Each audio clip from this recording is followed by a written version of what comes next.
Bienvenidos a Confieso que he leído, con Juan Manuel Ávila. Póngase cómodo y tenga a mano su bebida favorita. Y dispóngase a disfrutar 2 horas de libros, música, entrevistas, noticias, comentarios interesantes sobre diversos temas y mucho más. Leer un libro es avanzar un paso más en el conocimiento de uno mismo. Confieso que he leído. Iniciamos.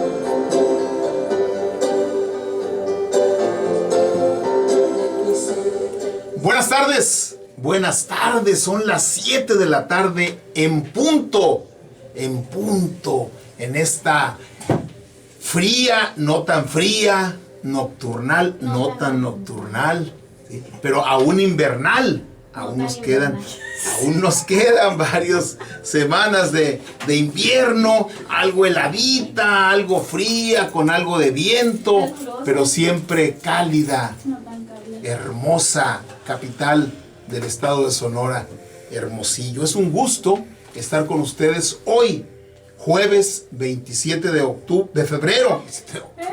Hoy jueves 27 de febrero de 2020, en el tomo 148 de Confieso que he leído. Bienvenidos.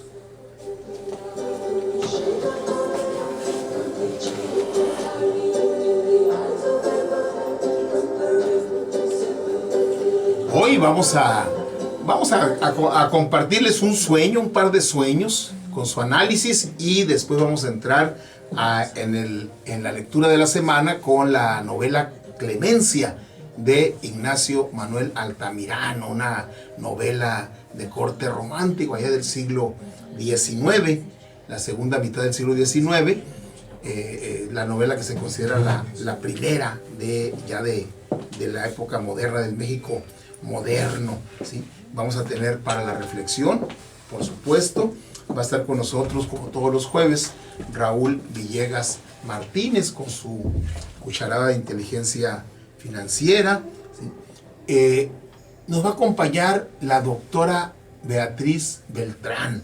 Ella es una experta en inteligencia emocional. No voy a comentar acerca de ese tema tan interesante, y además a platicarnos de un congreso que sobre esa temática se está organizando para el próximo mes de marzo. Por ahí al filo de las 8 va a estar la doctora Beatriz Elena Beltrán Jiménez. Es toda una experta en este tema tan importante y tan necesario en nuestro país, en nuestra comunidad. La frase del día y la música, pues como fue nuestra promesa del lunes 24, cuando Pablo Milanés cumplió 77 años, pues hoy, que es jueves de trova, se la vamos a dedicar íntegra a Pablo Milanés. Así es que dispónganse ustedes a disfrutar este tomo 148, que con mucho gusto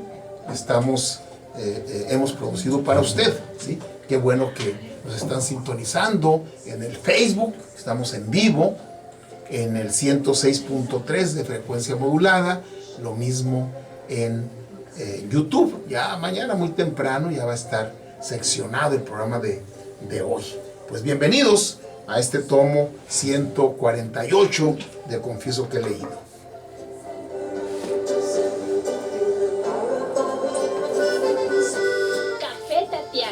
El café del gran señor, café auténtico de altura, presenta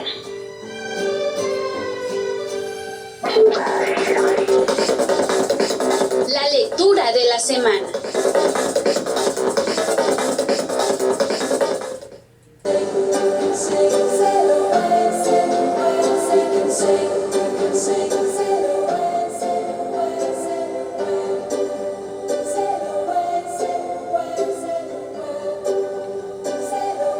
Pues el día de ayer comentamos este sueño de esta joven que está, pues diríamos coloquialmente, enganchada con su mamá, ¿sí? Y que esos sueños que tiene, este sueño que tuvo de la serpiente y después de la mamá que en lugar de ayudarla, sonría de manera maliciosa. La conclusión a la que llega el analista, en este caso el maestro Erich Fromm, es que no es lo que está en el fondo de esta personalidad, porque finalmente el sueño, en este caso concreto, este sueño, está revelando cosas internas de la persona, no más que deseos irracionales, cuestiones muy internas. Y la conclusión a la que llega es que el problema central de ella, ¿sí?, por la cual tiene esa neurosis, esos sueños, es que tiene un deseo de venganza hacia su mamá, y en parte también hacia su papá, pero particularmente hacia su mamá. Es un deseo de venganza. Entonces, todo lo que le provoca la neurosis por la cual acudió al doctor Fromm, ¿sí?, está provocada por ese deseo.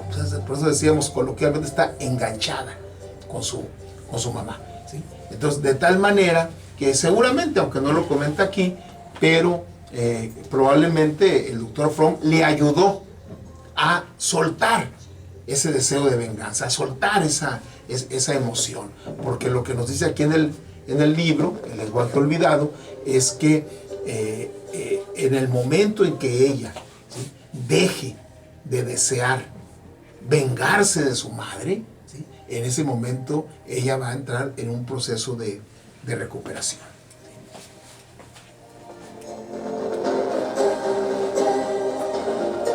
Y esto nos lleva a comentar, no tanto a sugerir, pues, sino a comentar de que muchas veces tenemos ciertos sentimientos, que pueden ser sentimientos de celos, pueden ser sentimientos de venganza, como en este caso, sentimientos de animadversión, de resentimiento, que a veces no se traduce en deseo de venganza, pero sí de resentimiento, ¿sí?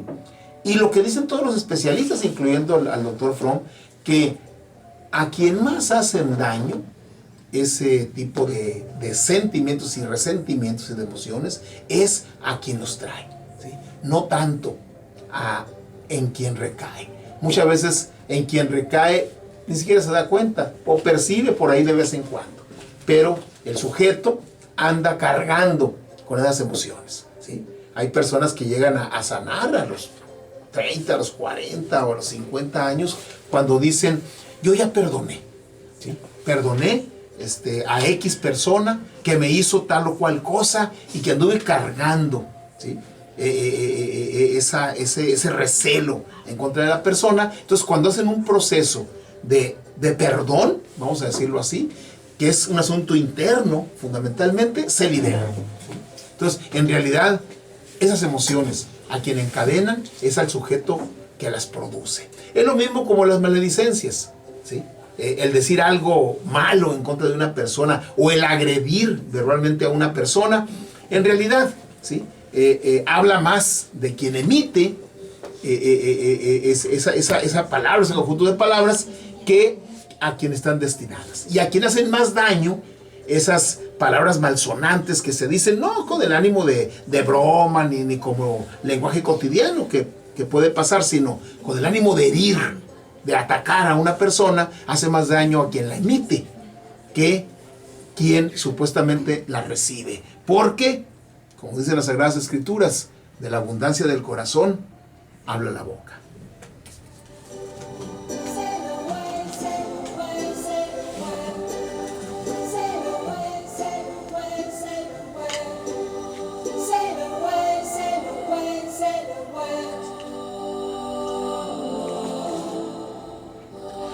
Esta paciente del doctor Fromm tuvo otros sueños ansiosos, ¿sí?, en los que un elemento contenido en este sueño, el deseo de que su madre pudiera ayudarla, se encuentra completamente ausente, ¿sí?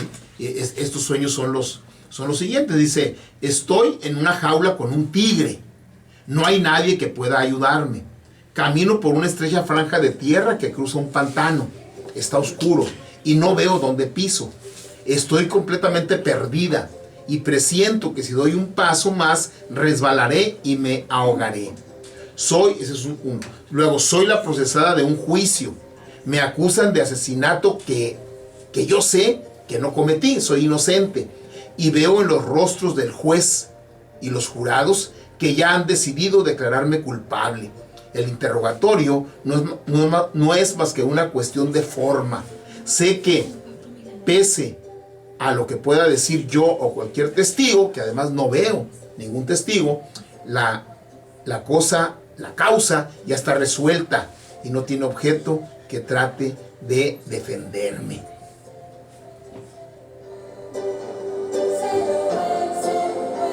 Entonces, en ese sueño, o en ese tipo de sueños, dice el doctor Fromm, el factor esencial es un sentimiento total de desamparo, ¿sí? De desamparo. O sea, no tanto deseo de venganza, sino de desamparo, que conduce a la paralización de todas las funciones y al pánico, ¿sí? Entonces, no es en sí mismo la satisfacción de ningún deseo. Está presente el deseo de vivir, y de ahí se deriva el temor de ser blanco de ataques sin posibilidad de defensa.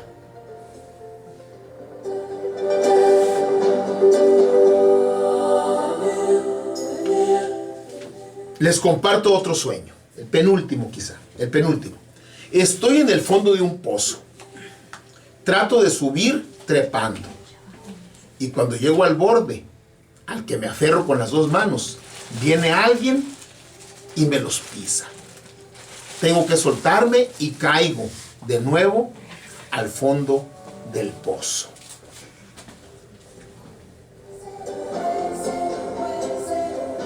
A ver, ¿de qué les da idea este sueño?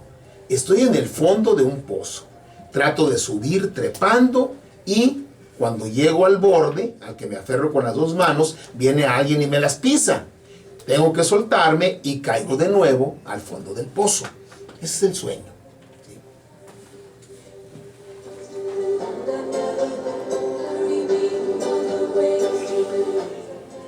¿Quién es la soñante?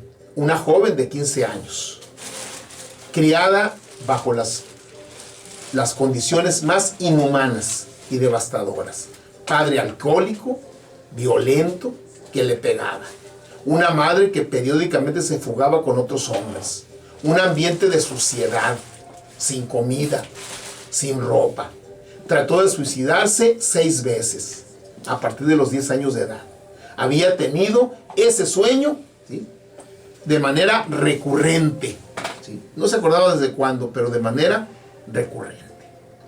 Dice Erich Fromm que el sueño casi no necesita explicación.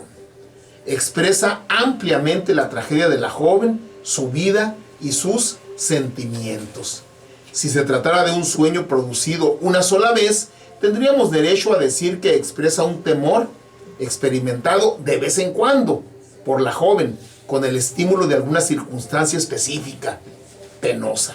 En cambio, su repetición regular nos hace suponer que la situación del sueño es el problema central de la vida de la joven, que el sueño expresa una convicción tan profunda e inalterable que es fácil comprender por qué intentó suicidarse repetidamente. Entonces, si usted tiene sueños recurrentes que pueden ser agradables o pueden ser no tanto, ¿sí?, esos sueños recurrentes, ¿sí?, tienen un valor adicional para Erich Fromm, porque ya no se trata solamente de un sueño, quizá provocado por alguna circunstancia del día anterior. Si ya es recurrente, quiere decir que son avisos y avisos y avisos. En la antigüedad podían decir que era el aviso de una deidad, ¿sí? Erich Fromm dice, es un aviso de usted mismo, es un aviso que está dentro de usted, ¿sí?, y que es muy importante que se atienda.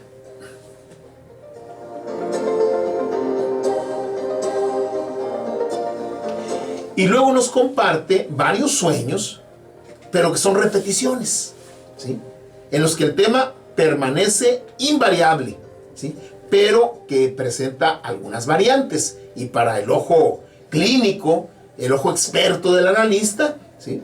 El hecho de que sean recurrentes y que tenga variantes no impide que haga un análisis certero, ¿sí? Primer sueño: estoy en la cárcel, no puedo salir. Segundo sueño: quiero cruzar la frontera, pero no tengo pasaporte y me retienen en el control.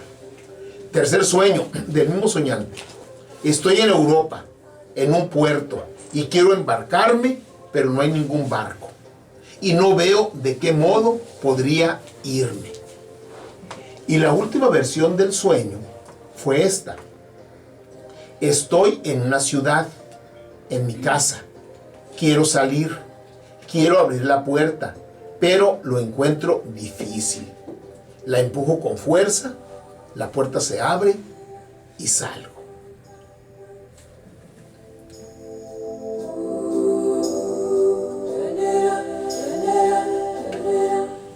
Se fijan que todos ellos está presente el tema del encierro, de no poder hacer un desplazamiento, ¿sí? Pero noten que la diferencia de ese aprisionamiento del primer sueño y del último, ¿sí? Al parecer, esta persona era paciente del doctor Fromm y al principio, cuando fue con él, sueña: estoy en la cárcel, no puedo salir. Y a medida que va transcurriendo la terapia, que va transcurriendo el trabajo del psicoanalista, ¿sí? Simplemente diríamos, ¿sí? Está en una ciudad, en mi casa, quiere salir, quiero abrir la puerta, pero lo encuentro difícil. Qué diferente es estar en la cárcel a encontrar difícil abrir una puerta en un sueño, ¿sí? Y además la empuja con fuerza, la puerta se abre y sale.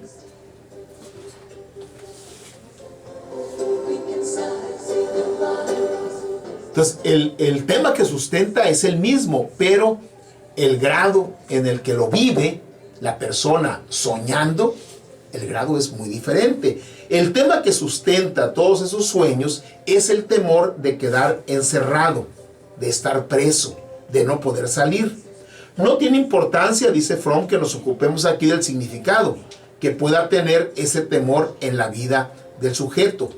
Lo que indica la serie de sueños es que el temor se conservó durante años, pero se fue haciendo cada vez menos intenso. Pasó de estar en la cárcel a no poder abrir fácilmente la puerta. Al comienzo, el sujeto se sentía incapaz de escapar, ¿sí? Al principio, en la cárcel. En el último sueño ya puede, empujando un poco más fuerte, abrir la puerta y salir. En el transcurso de todos esos años, el sujeto había experimentado una considerable evolución positiva.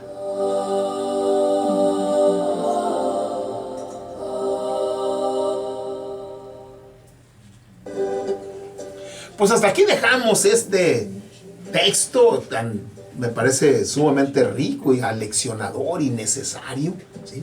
Hasta aquí lo vamos a dejar. Viene un capítulo, que ya prácticamente es el último, viene un capítulo que se lo dedica a analizar, ¿sí?, los mitos de la antigüedad, los cuentos de hadas, ¿sí?, y otra serie de historias que son historias clásicas, ¿sí? Bueno, no vamos a tocar ese tema, nos centramos únicamente en los sueños. Aquí lo interesante es que a esos mitos, a esos cuentos, ¿sí?, les aplica el lenguaje simbólico, de tal manera de que intenta, con los conceptos del lenguaje simbólico, intenta penetrar de manera más profunda de como lo habían hecho hasta ese momento un antropólogo muy famoso y de muchas aportaciones, Bachofen, y el propio Freud, ¿sí? Y gracias bueno, Freud siempre lo veía como los mitos, como las expresiones irracionales de una sociedad, de un pueblo determinado, ¿sí? Pero Bachofen demostró que algunos de los elementos de algunos de esos mitos tenían había ocurrido algo, muy relacionado con ese mito. Es decir, los descubrimientos de Bachofen, arqueólogo, fueron que no eran únicamente invenciones, sino que había habido alguna situación histórica específica, y con las excavaciones que hizo en lugares de Grecia, en lugares de Asia, y en lugares de América, creo que anduvo acá por Canadá y en otras partes, pudo ver que muchos elementos de los mitos, ¿sí?, habían sido tomados de hechos históricos, ¿sí? Por ejemplo, lo de la Ilíada y la Odisea, ¿sí? Que bueno, dice, bueno, pues lo inventó Homero y no sé qué. Después se descubrió que Troya sí existió, ¿sí? Se descubrió eso, ¿sí? Entonces, el mito del Minotauro, por ejemplo, ¿sí?, después, cuando Knossos, que es una isla griega, hicieron excavaciones, encontraron un laberínto similar al que se menciona en el mito del Minotauro, ¿sí? Entonces, con estos avances, Erich Fromm le aplica el lenguaje simbólico, ¿sí? Entonces, no es únicamente en un momento dado cuestiones irracionales o fábulas. Dice, ¿cómo se creó el mundo? Bueno, pues cada pueblo, cada cultura fabrican un mito con respecto a ello. Los pueblos de América tienen el suyo, los griegos tienen el suyo, etc. Que a veces eso se convierte en religión, el caso del monoteísmo, del cristianismo, del judaísmo, del islamismo, ¿sí? Y otros quedan como, uno las ve como fábulas, ¿sí? Aquí nuestros seres, aquí cercano, tienen una gran cantidad de mitos, ¿sí? ¿Cómo se formó la luna? Hay un mito al respecto. ¿Cómo se formó el hombre?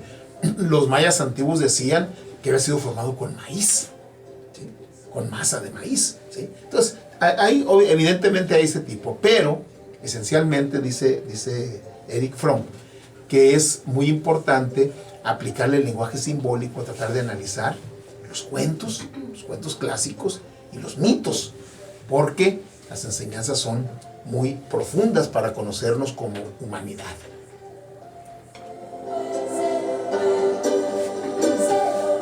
No vamos a entrar a este capítulo aquí, ¿sí?, no vamos a hacerlo, pero estamos preparando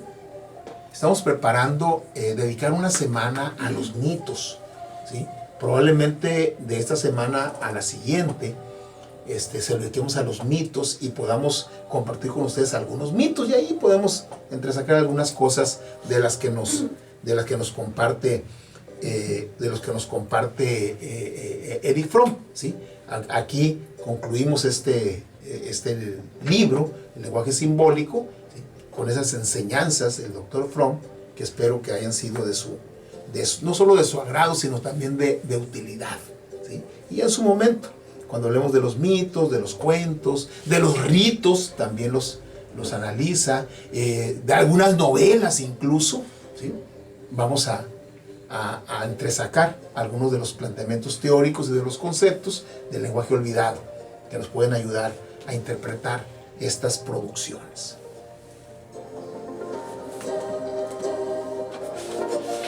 Así es que tomamos el separador, lo colocamos en la lectura, Clemencia, ¿sí? Ludwig Butler Salón presente en Confieso que he leído.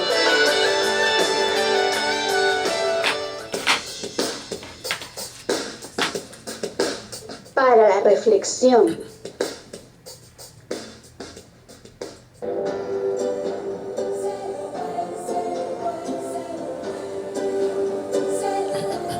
Amnistía Internacional es una organización muy reconocida, defensora de los derechos humanos, que tiene más de 40 años trabajando en nuestro país, haciendo análisis de cómo evoluciona el cumplimiento e incumplimiento del respeto a los derechos humanos, ¿sí?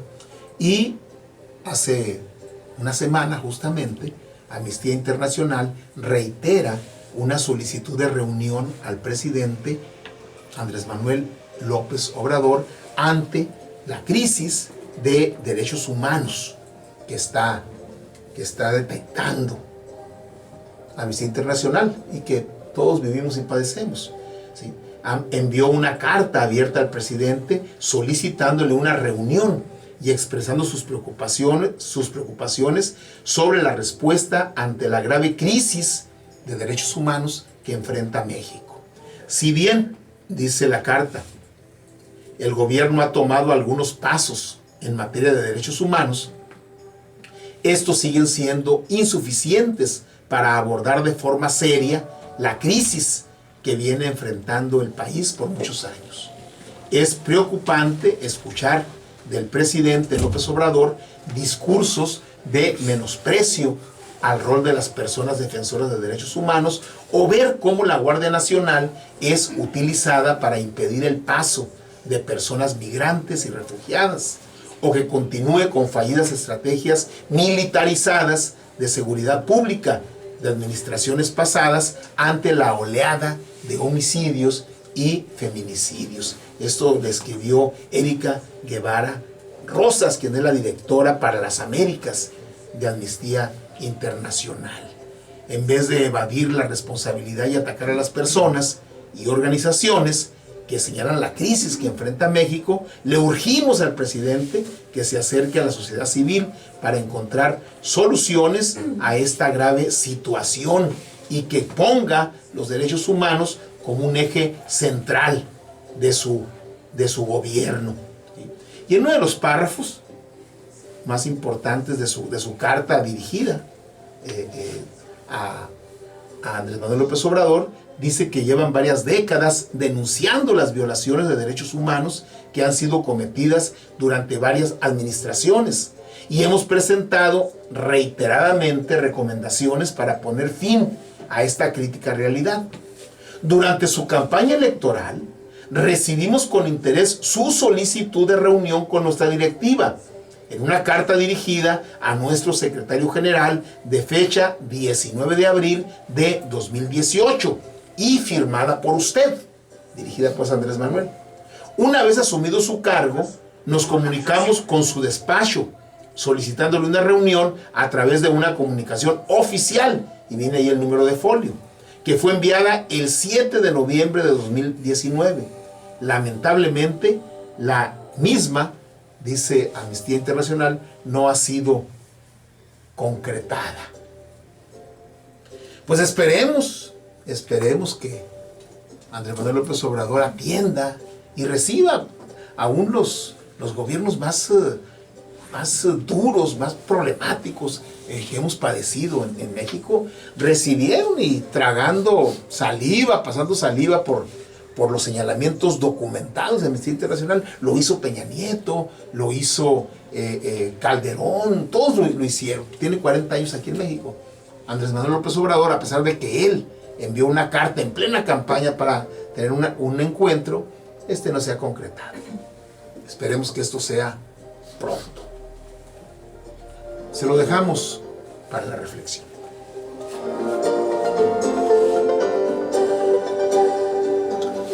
Tomamos nuestro separador, lo colocamos y vamos a escuchar la primera melodía de Pablo Milanés, El amor de mi vida. Enseguida volvemos.